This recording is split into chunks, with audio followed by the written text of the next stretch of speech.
지난달 수출이 3년 5개월 만에 가장 큰 폭으로 줄었습니다. 대표 수출 품목인 반도체가 부진한 탓인데요.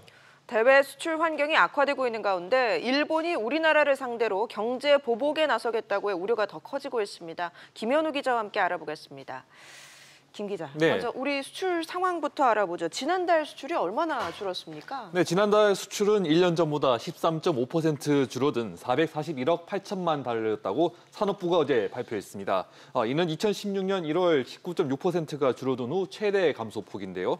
수출은 지난해 12월부터 7개월째 감소를 기록 중인데요. 이 역시 2016년 7월까지 19개월 연속 마이너스를 기록한 이후 가장 긴 감소세입니다. 무역 수지는 41억 7천만 달러 흑자를 이어갔지만 지난해보다 31% 급감했습니다. 네, 지난달 수출 감소폭이 더 컸던 이유는 뭡니까? 네, 비중이 가장 큰 반도체 수출이 1년 전 111억 6천만 달러에서 83억 2천만 달러로 내려앉았기 때문입니다. 네. 업황 부진으로 인한 가격 하락 영향이 컸습니다. 지난달 반도체 평균 단가는 25.5% 하락했는데요. 특히 주력인 D램 8기가 제품은 3달러 초반대로 1년 전보다 60% 넘게 떨어졌습니다. 다른 주력 수출품인 석유화학 제품 가격도 유가 하락 때문에 24.5% 줄었습니다.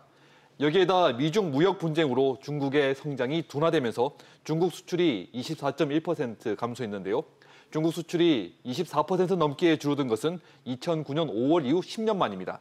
네, 이렇게 수출 부진이 이어지는 가운데 대형 악재까지 하나 추가가 됐는데 일본이 우리나라에 대해서 경제 보복에 나섰죠. 네, 어제 일본 정부는 오는 4일부터 반도체와 디스플레이 핵심 소재 3개를 우리나라로 수출할 때 심사를 강화하겠다고 발표했습니다. 수출마다 심사를 받을 경우 제품을 받는 기간이 90일 정도 늦어지거나 받지 못하는 경우가 생길 수 있습니다.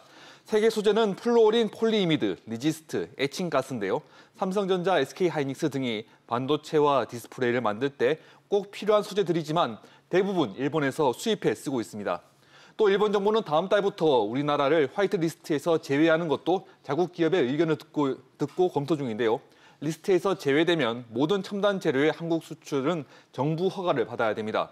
일본이 강제징용 피해 보상 판결에 대한 보복으로 우리나라 핵심 산업에 피해를 주려는 의도로 분석됩니다. 네, 이번 조치로 우리 기업들의 피해는 어느 정도로 예상됩니까? 네, 이들 세계 소재 중 하나라도 부족할 경우 우리나라 반도체 디스플레이 생산이 중단될 수 있습니다. 네. 이들 세 가지 소재는 일본 기업이 세계 시장의 70에서 90%를 차지하고 있습니다.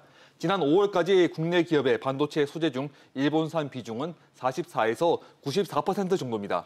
우리나라는 5천억 원 정도의 일본 소재를 수입해 170조 원어치의 반도체와 디스플레이를 수출하고 있는 셈입니다.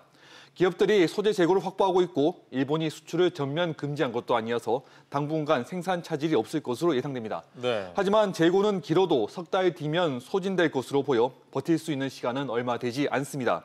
일본 기업들도 우리나라로 수출하지 않으면 타격을 받기 때문에 사태가 장기화될 경우 양국 기업들 모두 피해가 우려되고 있습니다.